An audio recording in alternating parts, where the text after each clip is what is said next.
The wives of Lut and Nuh alayhim salam, as mentioned in Surah Al-Tahrim, they both disbelieved. But the ulama categorically state that their sin was disbelief and rebellion against their husbands as far as the matters of belief were concerned. But personally, they were chaste. Despite their disbelief, they were chaste. However, when we look at the companions of Rasulullah sallallahu alayhi wasallam, a very small number, in fact, two or three mentioned in the hadith, they did suffer episodes of inchastity, not repeated a single episode of inchastity. So they were unchaste on a number of companions, men and women, were unchaste. What happened? Why were some of the companions unchaste? Don't misunderstand me. Why were there episodes of inchastity with a select small number of companions, men and women? Again, so that Allah subhanahu wa ta'ala could use them as an example. One Sahabi who committed adultery but then repented, when he died, and companions spoke ill of him, two people spoke ill of him, the Prophet sallallahu alaihi wasallam summoned them and said to both of them that those two come forward who were speaking of the deceased earlier. They both came forward. They were traveling.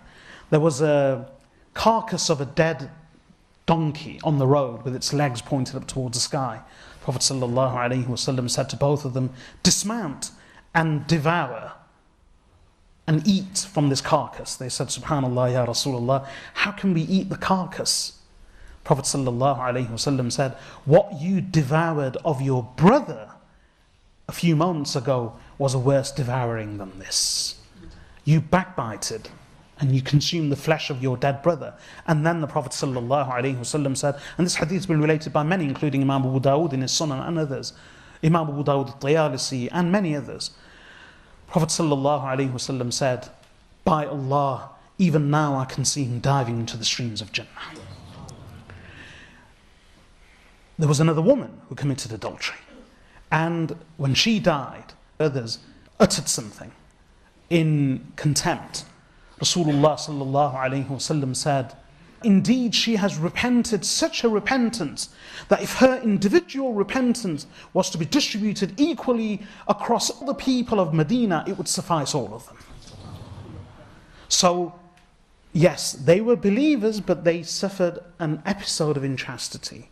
Allah allowed that to happen so that they could serve as examples. But the wives of the messengers of Allah, too, Nuh and Lut alayhim salam, despite being disbelievers, they were chaste. What is the secret? This is a reason. That which wasn't befitting and becoming of the messengers, of the position of the messengers of Allah, that which detracted from their status, Allah did not allow that to happen. That which didn't detract from their status, Allah subhanahu wa ta'ala allowed it to happen to them. Otherwise, to the companions. And then there were many things which weren't even befitting the position of the companions. So Allah never allowed that to happen to the companions. Illness, exposure to human suffering, weakness, physical ailments, the effects of poison, and the effects of magic and sorcery, none of these things detract from the position of the Messenger of Allah. And so Allah Azza wa Jal allowed that to happen. Finally, Allah Azza wa Jal says in the final verse, وَمِن شَرِّ حَاسِدٍ إِذَا حَسَدٍ, and from the evil of the envier when he envies. There's a connection. Allah begins a surah with the daybreak. Allah mentions the evils of the night. Allah mentions the evils of witchcraft and sorcery. And then finally, of the envier when he envies, because envy can lead to sorcery and magic. And envy is evil. And one of the connections is, Allah says, وَمِن شَرِّ غَاسِقٍ إِذَا وَقَبٍ, from the evil of the dark night when it pervades, i.e. in its darkness. In one hadith, Rasulullah sallallahu alayhi wa sallam says, دَبَّ إِلَيْكُمْ دَاءُ الْأُمَمِ مِنْ قَبْلِكُمْ الْحَسَدُ وَالْبَغْضَاءُ. The disease of the people of the past has crept into you secretly. Dabba means crawled and crept into you. And what are those two diseases? Well, why does he mention? Well, this is the connection. Just as there are creepy crawlies at night and there are dangers, and the dangers and perils of the night that lurk stealthily, there is a stealthy disease also that has crept into us, in the words of the Rasulullah sallallahu alaihi wasallam. And that stealthily, that disease, that surreptitious disease that has crept into us stealthily, like the dangers of the night, is the disease, two diseases: the disease of envy and the disease of hatred. And then the Prophet sallallahu alaihi wasallam continues in that hadith that hiya al-haliqa, this could refer to the second disease, i.e. hatred, and you can even refer to the first one, envy. It is the shaver. لا أقول تحلق الشعر ولكن تحلق الدين. I don't say that it shaves hair, it shaves religion. Because envy destroys. In fact, in one hadith, Rasulullah sallallahu alayhi wasallam says, إياكم والحسد فإن الحسد يأكل الحسنات كما تأكل النار الحطب أو قال العشب. He says, beware of envy, for envy consumes good deeds, just as fire consumes dry wood or grass. Imagine dry grass and dry wood. We may not fully understand it in this climate, but in hot tropical climates, and especially in places like Australia and Africa, in those continents where there is bush, if there is a bushfire, it burns and it rages ferociously, uncontrollably. In fact, consuming not just a few square meters, but we're actually talking about hundreds and even thousands of square miles. And that's a fact. So the Prophet ﷺ says, beware of envy, hasad, for envy consumes good deeds just as fire consumes wood or dry grass. What's envy? Envy is where someone is passionate about something someone else has. People often interchangeably use the words envy and jealousy. But in essence, even in the English language, envy and jealousy aren't synonymous. Jealousy is when you are passionate about something you have. A wife or a husband, a partner, a spouse. When they are jealous, they are passionate about something that they have and they want to keep and they don't want to lose. But envy is when you are passionate about what someone else has. You want them to lose it. That's the difference between envy and jealousy in English. And in Arabic, there's a further distinction, although we don't see this distinction in the English language. We use the word envy for both good and bad. So someone is envious, i.e. they are envious in a malicious manner, seething with anger, green with envy, burning with envy within, because someone else has something that they don't have. But we also use the word envy in a very innocent, benign manner in English, such as, I envy you your success, or I envy you your position, where we don't mean anything, we don't mean ill, but we envy them. We would like to aspire to the same, we would want the same for ourselves, without any ill feeling, or without harbouring any desire for them to suffer any loss in their blessing. So in English, we use the word envy for both good and bad, for whether it's malicious or benign. But in Arabic, there's a difference between malignant envy and benign envy. So in Arabic, if you are passionate about what someone else has, and you want them to be deprived of it, and you are envious in a malicious manner, that's known as hasad. But if you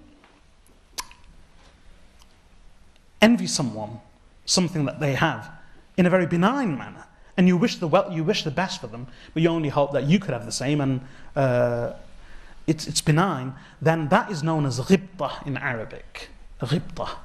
So hasad and we are talking about the evil kind. We don't have time. It's a complete topic in itself.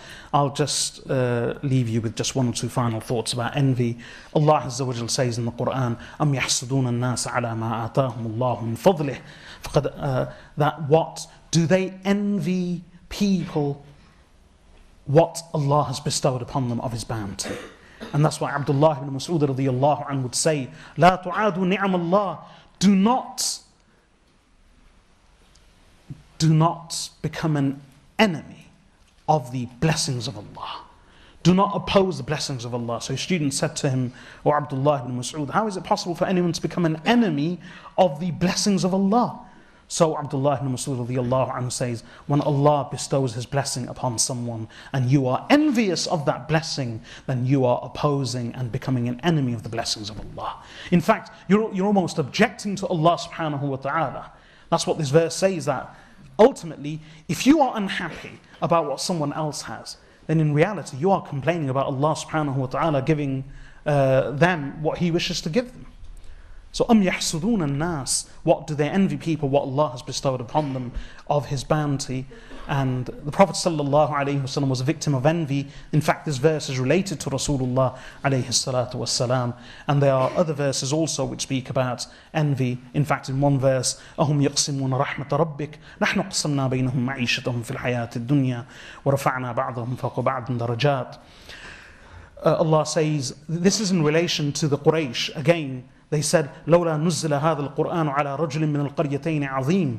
That the Quraysh said, why did Allah give the Quran and revelation to this man, Muhammad, the son of Abdullah? He's not rich, he's not powerful, he's not of a noble, honorary position in our people.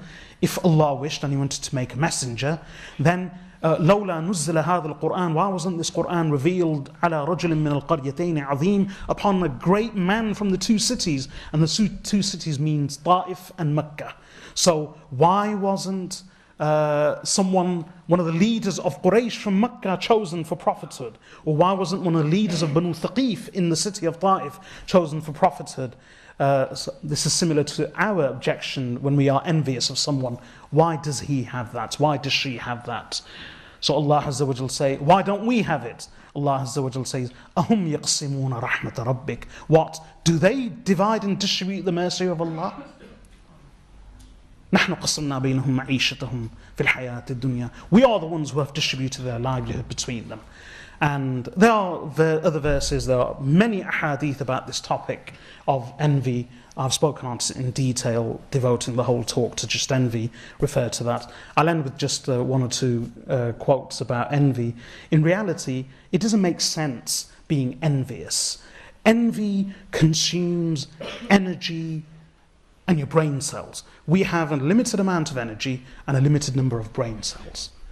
This is a good way of thinking about it. We have a limited number of breaths, limited number of brain cells, a limited amount of energy.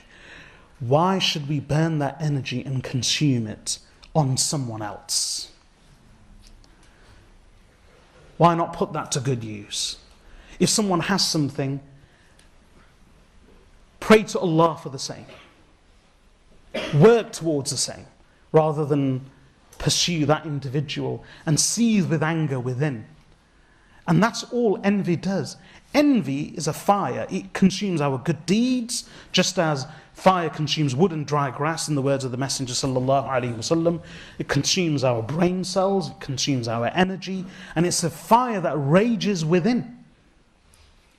And it consumes us before anyone else. In fact, the one who is a victim of our envy does not suffer so much because of our envy. And that's why Imam al-Hasan al-Basri rahmatullahi alayhi said something which is very beautiful. He said, مَا رَأَيْتُ ظَالِمًا أَشْبَهَ بِظَالِمٍ مِنْ حَاسِدٍ نَفَسٌ دَائِمٌ وَحُزْنٌ لَازِمٌ وَعَبْرَةٌ لَا تَنْفَدْ. Imam al-Hasan al-Basri, a very wise and famous scholar, he says that I have never seen someone who's oppressed.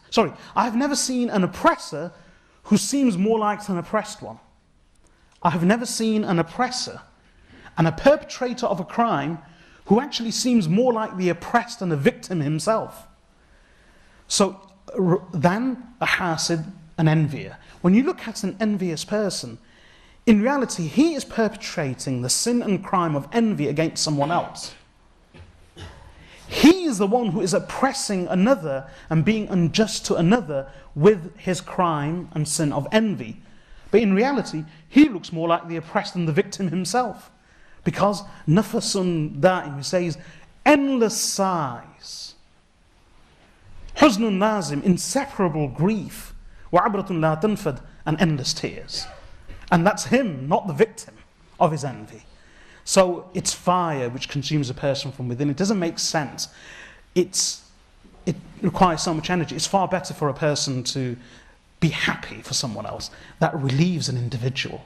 And this is why another famous scholar says, well, a poet says, لِلَّهِ دَرُّ الْحَسَدِ مَا أَعْدَلَ بَدَأَ بِصَاحِبِهِ فَقَتَلَ.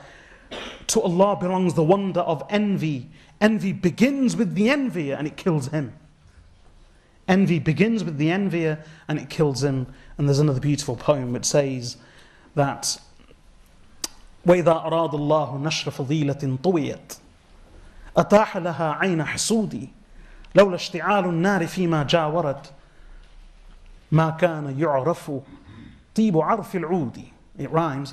It says that when Allah wishes to expose and reveal, or when Allah wishes to reveal a virtue which was hitherto concealed, then Allah gives to that virtue the tongue of an envious person.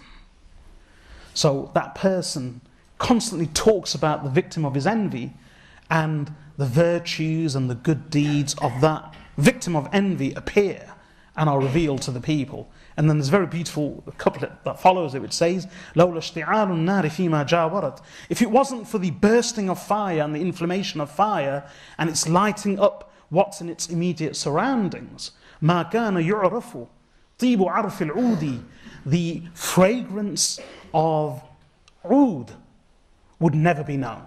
The beauty of the fragrance of oud would never be known. Meaning, you know oud. Oud in Arabic simply means stick. And when we have this oud, sticks that are burnt, these sticks are actually from the bark of trees, fragrant trees. So it's just normal bark. And if you smell the dry bark, it's odorless. It's actually odorless. Or you may have a slight fragrant odor, but not much. In fact, some of them, the genuine ones, are odorless. But when you light a fire and heat them up, there are oils as residue within the bark of those trees, and this oil burns and gives off a very powerful and very beautiful fragrance. So he's, again, speaking of fire, he says, if it wasn't for fire, which lights up its surroundings and burns the wood and the bark of these trees, or oud, then the beauty of the fragrance of oud would never be realized.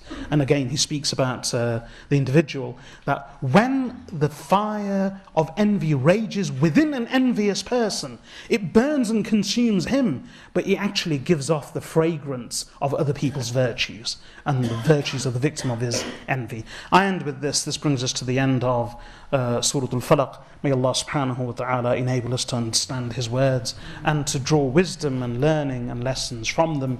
May Allah Azza wa Jal grant us His protection from the evil of all of these things that are mentioned in Surah Al-Falaq and other evils also. Wa sallallahu wa sallam ala abdihi wa rasuli nabiyyina Muhammad wa ala alihi wa sahbihi ajma'in. Subhanakallahumma wa bihamdika nashhadu an la ilaha illa ant nastaghfiruka wa natubu ilayk.